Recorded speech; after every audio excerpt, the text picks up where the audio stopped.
Imagina a seguinte situação. Alguém decide cortar, completamente o açúcar durante a gravidez.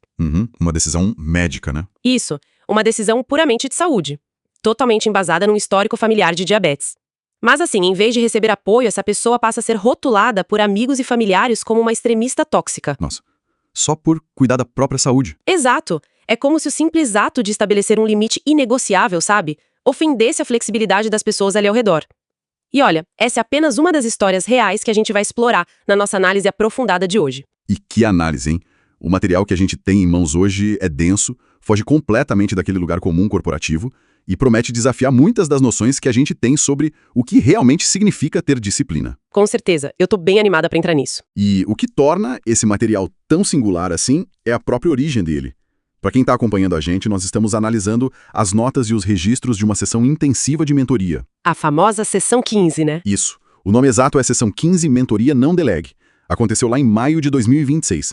E, logo de cara, é preciso dizer que não se trata de um manualzinho cheio de jargões inofensivos. É um documento cru que mistura gestão de negócios, saúde física e, uma filosofia de vida quase marcial. É quase um choque de realidade. E a nossa missão nesta imersão de hoje é justamente garimpar essas pepitas de ouro, sabe? Sobre foco, resiliência, que estão cravadas nessas notas. E tem muita coisa para garimpar. Muita mesmo. Mas antes da gente avançar, tem um contexto que é essencial para quem nos ouve. Este documento, ele utiliza uma base religiosa fortíssima. Todo o alicerce para os conceitos de vida e negócios que eles discutem lá está ancorado em princípios cristãos. Sim, com menções bem diretas, né? Exato. Menções a Deus, passagens bíblicas tipo Salmos e a figura de Jesus. Essa é uma observação fundamental. E assim, para que a nossa abordagem fique cristalina para todo mundo, a missão deste estudo das fontes, hoje, é observar de forma estritamente neutra a mecânica de como o texto utiliza essas referências. Perfeito. A mecânica pura. Isso. A gente vai analisar como essas ideias religiosas servem como ferramentas pragmáticas para o desenvolvimento pessoal e estratégico. Não vamos tomar nenhum partido, seja endossando ou rejeitando essas crenças. Com certeza. O nosso olhar aqui é totalmente técnico. Totalmente voltado para a psicologia e para a arquitetura comportamental por trás de todas essas práticas. Ok, vamos destrinchar isso. A primeira coisa que quebra a expectativa nessas anotações, pelo menos para mim, é que, para uma mentoria de liderança, eles não começam falando sobre planilhas. Ou gestão de tarefas, sabe? Passa longe disso no começo. Né? O documento gasta um tempo enorme construindo uma fundação teórica sobre o porquê. E estabelece uma hierarquia de prioridades extremamente rígida. Muito rígida. A ordem que o texto estabelece é simplesmente inegociável na visão do grupo. Eles colocam assim: primeiro, o relacionamento com Deus. Em segundo lugar, o autocuidado. E só em terceiro lugar, a família. Espera, a família em terceiro. Isso já chama atenção. Chama muito. E a argumentação que eles usam para isso traz a metáfora de uma árvore, baseada lá no Salmo 1. Ah, sim, eu li essa parte. O documento sugere que o hábito de meditar diariamente, de refletir sobre o próprio propósito, é tipo regar uma planta. A consistência dessa rega, que é invisível, é o que garante que a árvore suporte as tempestades e dê frutos no tempo certo. É um contraste bem direto com a busca por caminhos fáceis, né? Que, segundo a fonte, inevitavelmente levam à ruína estrutural ali ao longo prazo. Exatamente. Sem raiz, a árvore cai. E para colocar isso em prática, as notas descrevem algo chamado Dia com Deus. Isso me deixou muito curiosa. Pois é. Pelo que o texto apresenta, é um período de 24 horas por mês, inteiramente dedicado ao jejum e ao isolamento. 24 horas? Mas lendo as entrelinhas ali, isso parece muito além de um retiro espiritual comum. Vai bem além. A intenção descrita ali é usar essa privação voluntária para clarear a visão. Relembrar o porquê por trás de todas as responsabilidades diárias. É o porquê de estar no casamento, o porquê de criar os filhos, o porquê de liderar uma empresa. É um mecanismo de reinicialização cognitiva. Quando o indivíduo se afasta do ruído diário e se submete a um pequeno desconforto físico, tipo o jejum, ele força a mente a reavaliar as motivações mais profundas. Faz todo sentido. E o documento até eleva a figura de Jesus nesse contexto, não apenas no aspecto teológico, sabe? Eles tratam Jesus como o arquétipo definitivo do CEO perfeito. O CEO perfeito, essa comparação é muito forte. É o modelo supremo de excelência em liderança, colocando ele até acima de outras figuras históricas que eles citam, como Paulo, Pedro ou Moisés. É o padrão ouro de como não se desviar de uma missão sob extrema pressão. Sabe, eu estava tentando visualizar como isso funciona na prática mental de alguém e me veio a imagem de uma tempestade em alto mar. Esse porquê muito cristalino, revisado mensalmente, funciona tipo como uma âncora incrivelmente pesada. Nossa, ótima analogia. Porque as urgências do dia a dia, os e-mails, as crises no escritório, tudo isso são as ondas gigantes que agitam a superfície, entende? O barco inevitavelmente vai balançar. Vai balançar muito. Mas a âncora, lá presa no fundo do oceano, é o que impede a embarcação de derivar quilômetros para fora da rota original. A mecânica é exatamente essa. A âncora não paralisa o barco de vez, mas estabelece o raio máximo que as circunstâncias podem empurrar ele. Mas tem um ponto nessa hierarquia, que você mencionou agora há pouco, que soa muito contraintuitivo para mim. A fonte exige que o autocuidado venha antes da família. O segundo lugar, né? Isso. Eu honestamente tenho dificuldade em ver como isso não esbarra no egoísmo. Porque a narrativa clássica da nossa sociedade, aquela jornada do herói moderno, é toda sobre o autossacrifício. É o que a gente aprende desde cedo, né? Exato. O bom pai, a boa mãe, o bom líder, são aqueles que dão sangue pelos outros até o completo esgotamento. É uma tensão totalmente compreensível, mas a lógica do documento é puramente sistêmica. Quase fria nesse aspecto, para ser sincero. Eles usam o conceito de transbordo positivo. Como seria isso na prática? Se a gente aplicar a regra clássica da máscara de oxigênio num avião despressurizado, a instrução é sempre colocar a sua máscara primeiro. Ah, verdade. Mesmo antes de ajudar uma criança do lado? Exatamente. A fonte argumenta que é fisicamente e emocionalmente impossível oferecer excelência se a própria base estiver desmoronando. O autossacrifício que leva à exaustão não é admirado por eles, então. De jeito nenhum. É visto como uma falha grosseira de gestão. Eles pensam assim: se a fonte seca, a aldeia inteira morre de sede. Caramba! Então a ideia de cuidar de si mesmo não é um prêmio, é um dever de manutenção para poder servir. Isso muda a perspectiva toda. E é fascinante observar como uma fundação tão teórica assim se choca com a realidade brutal da execução. Porque a mentoria não fica só na teoria do propósito, né? Tem muita prática. Tem uma história relatada nas notas sobre um treino de corrida que ilustra perfeitamente esse momento em que a âncora é testada. Ah, sim. Esse relato é bem emblemático. O planejamento original para esse treino de corrida era atingir 13 quilômetros. Porém, devido a algum imprevisto lá, o relógio e a distância final marcaram 15 quilômetros. 2 quilômetros a mais. Para quem corre, isso no final do treino é uma eternidade. Pois é. Para a maioria das pessoas, esse acréscimo de 2 quilômetros de pura exaustão seria o ponto de quebra, o momento exato de desistir. Mas o texto utiliza esse evento para provar que, quando o porquê e o autocuidado estão alinhados, a reserva de energia é muito maior do que a gente imagina. A clareza do objetivo sustentou a dor do esforço extra. Exatamente. Sustentou o atrito. E essa dor do esforço extra parece ser o filtro principal deles. As anotações mostram uma frustração muito grande, especialmente de um dos mentores presentes, o Melo Marzo, com clientes ou alunos que buscam o tempo todo por atalhos. Tem uma recusa visceral lá em oferecer facilidades, né? Total. O documento compara o crescimento nos negócios à hipertrofia na musculação, ou à preparação para uma maratona. O processo em si não deve ser prazeroso. O prazer, eles defendem, só existe lá na linha de chegada. E essa comparação com a musculação explica muito do método deles. Para o músculo crescer de verdade, ele precisa sofrer microlesões. O atrito e a dor são os únicos mecanismos fisiológicos que sinalizam para o corpo que ele precisa se fortalecer. Se não dói, não cresce. Bem por aí. O texto argumenta que, no desenvolvimento humano e profissional, a regra é a mesmíssima. Se há facilidade, não há adaptação. E essa mentalidade acaba culminando na adoção intencional de posturas que a fonte chama de extremistas, em certas fases críticas. Extremistas? Isso. Seja para uma empresa que está sangrando dinheiro e precisa bater metas, ou para alguém tentando sair do fundo do poço. Nesses cenários de vulnerabilidade, ser flexível é assinar um atestado de fracasso. Aqui é onde a coisa fica realmente interessante. Porque o termo extremismo soa como um alerta vermelho gigantesco, sabe? Assusta, né? Assusta muito. Imediatamente a gente pensa em fanatismo, em queima de pontes, em pessoas caminhando a passos largos para um colapso nervoso, um burnout. Mas o documento conta a história de uma participante, a Laura, e usa o caso dela para redefinir essa palavra. O caso da Laura é o exemplo perfeito do atrito entre os valores do grupo e os da sociedade atual. Como a gente mencionou rapidinho lá no início, a Laura estava grávida e, com um histórico de diabetes na família, tomou aquela decisão clínica de cortar absolutamente todo o açúcar da dieta. Uma decisão inegociável. Sim. E o texto relata o julgamento social pesado que ela sofreu. Pessoas próximas a chamaram de extremista, sugerindo que, uma pequena indulgência não faria mal. O famoso só um pedacinho. Exato. A ironia apontada no documento é que foi exatamente essa disciplina intolerante e inegociável que garantiu a saúde dela e evitou complicações reais para o bebê. Mas me diz uma coisa, como eles traçam a linha entre esse extremismo estratégico focado e um rigor que simplesmente destrói a saúde mental de alguém? É uma ótima pergunta. A distinção para eles está na intenção e no controle. O que o texto defende não é aquela obsessão descontrolada, sabe?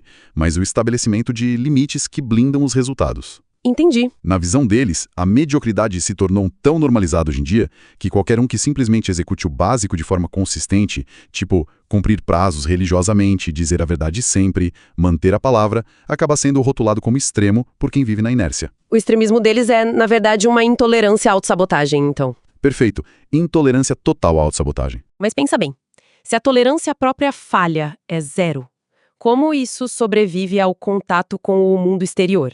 Porque a gente não vive numa bolha. Se alguém opera com limites tão rígidos, trabalhar com sócios e parceiros comerciais deve ser tipo um campo minado. E de fato é um campo bem minado.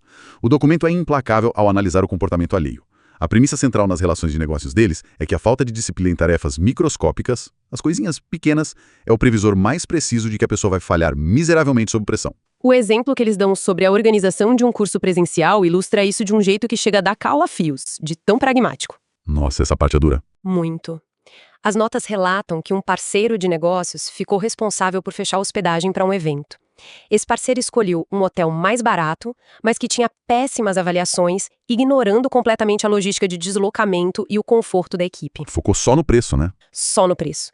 E o que chama atenção é que o grupo não trata isso só como um deslize orçamentário. O texto encara essa escolha do hotel barato como um alerta vermelho radiante sobre o caráter e o perfil daquele parceiro. Eles chegam a afirmar, com todas as letras, que observar esse tipo de detalhe é o que previne traições futuras nos negócios. É pesado. Eles analisam o viés cognitivo daquele parceiro ali. Porque, pensa bem, alguém que sacrifica o sucesso e o conforto de uma operação inteira por uma economia mesquinha, imediata, demonstra um desalinhamento grave de valores para eles. O curto prazo falou mais alto que a excelência a longo prazo. Exatamente. A visão era curta.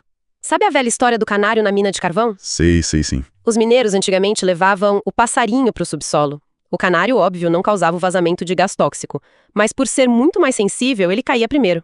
E avisava aos mineiros que o ar estava envenenado muito antes de uma explosão gigante acontecer. Um sistema de alarme primitivo. Exato. A escolha do hotel ruim funciona exatamente como esse canário. É um sintoma pequeno que denuncia uma doença terminal na visão de mundo daquele parceiro comercial. O ar tóxico já estava lá. Excelente paralelo. Muito bom mesmo. E essa hipervigilância deles contra a mediocridade se estende à recusa completa da validação externa. Ah, a história do aplicativo. Essa mesma.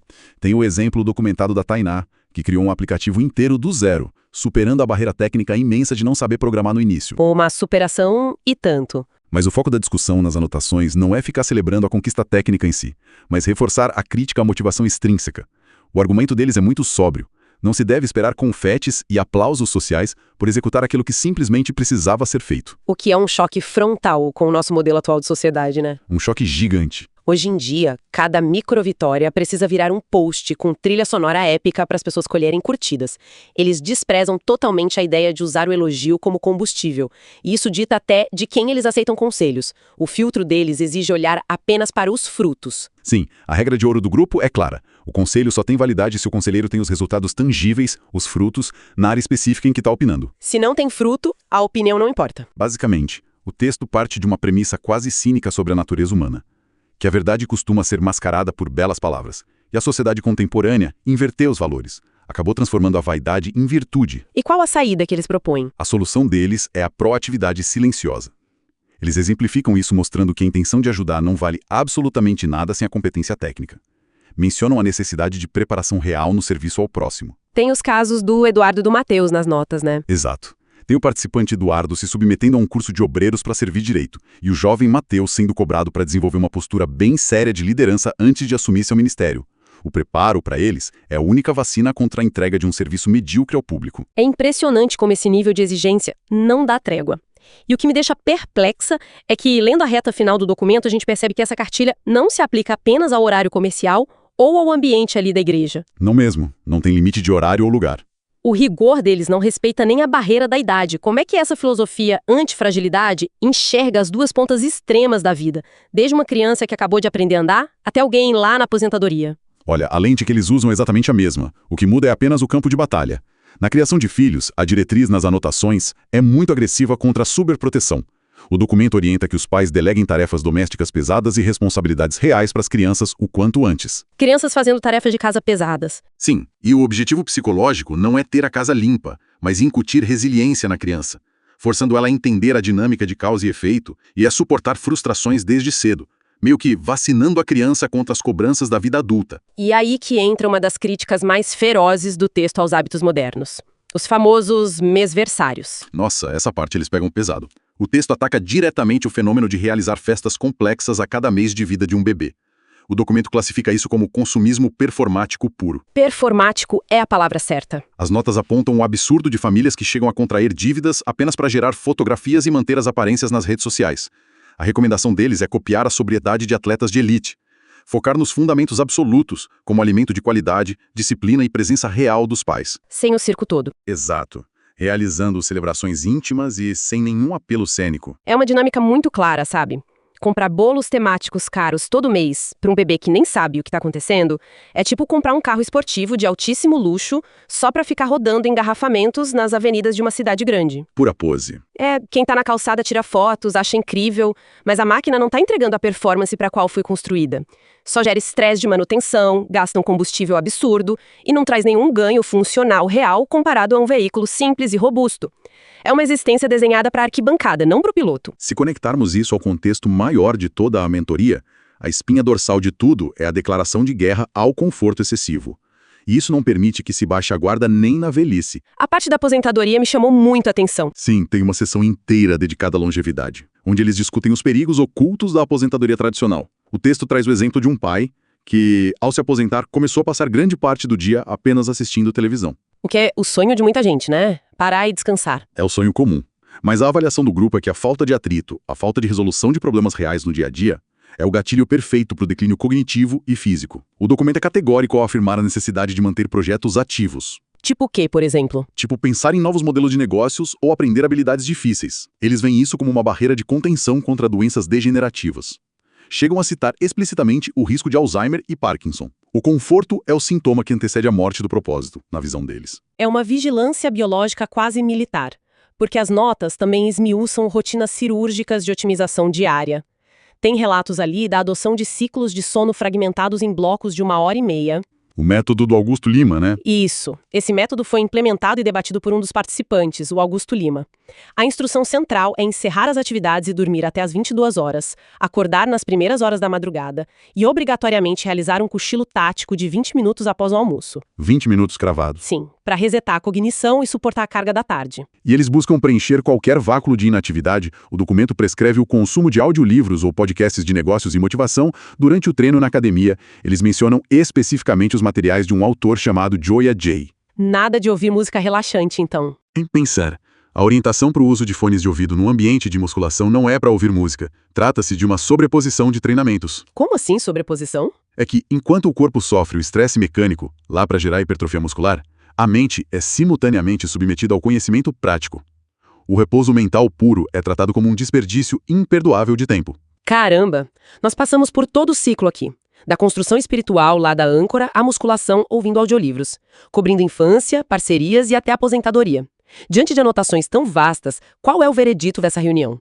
Para onde todas essas orientações convergem no fim dessa mentoria? O fechamento condensa essas 2 horas de registros em um único princípio definitivo: a geração de frutos. A tese central que amarra lá do salmo inicial até os protocolos de sono é que qualquer energia investida, seja a oração, a leitura técnica, o exercício ou a educação de um filho, deve inevitavelmente gerar um resultado tangível. Eles voltam para a imagem da árvore. Certo. Voltam sim. Eles resgatam a imagem da árvore dizendo que uma árvore que apenas cresce, tem folhas bonitas, mas não alimenta ninguém com seus frutos, falhou na missão dela e deve ser cortada. Muito radical. É a lógica deles. Aprender e não aplicar não é considerado pela fonte como uma fase de preparação, é considerado negligência ativa. O recado final que a mentoria entrega aos participantes é de uma autonomia assustadora. A ferramenta foi dada e, a partir daquele momento, o fracasso por não agir é uma escolha exclusivamente individual. Então, o que tudo isso significa? Toda essa estrutura revela uma mentalidade que rema furiosamente contra a correnteza da nossa época. Nós habitamos uma era que é completamente dominada pela conveniência em todas as esferas. Sem dúvida nenhuma. A sociedade atual trata qualquer gota de esforço ou atrito como um defeito de design que precisa ser resolvido urgentemente, seja por uma inovação tecnológica ou por uma pílula. A visão apresentada nessas notas, contudo, enxerga esse mesmo atrito como única forja possível para o caráter e para o sucesso sustentável. O que nos leva a um pensamento final bem inquietante. Algo que transcende o documento em si, para quem está escutando a gente. Nós construímos um mundo que opera como uma gigantesca máquina de remover desconfortos. Comida quente surge na porta em 20 minutos, algoritmos tomam a decisão do que a gente vai assistir e ler, termostatos ajustam o clima antes mesmo da gente sentir frio. Tudo desenhado para ser fácil. Tudo é liso, automático, sem resistência nenhuma. A questão crítica que fica para quem nos ouve é a seguinte: será que, inebriados por toda essa facilidade irrestrita, nós não estamos secretamente terceirizando a nossa própria capacidade de resiliência? É uma ótima reflexão. Fico alerta para a próxima vez que a gente se deparar com um obstáculo complexo e alguém muito sorridente tentar nos vender um atalho. Lembrem da lição da âncora pesada em mar aberto. Ela não tem o poder de acalmar as ondas ao redor, mas é o único mecanismo que garante que o barco não se perca para sempre na tempestade. Fiquem com essa provocação. Até a próxima imersão.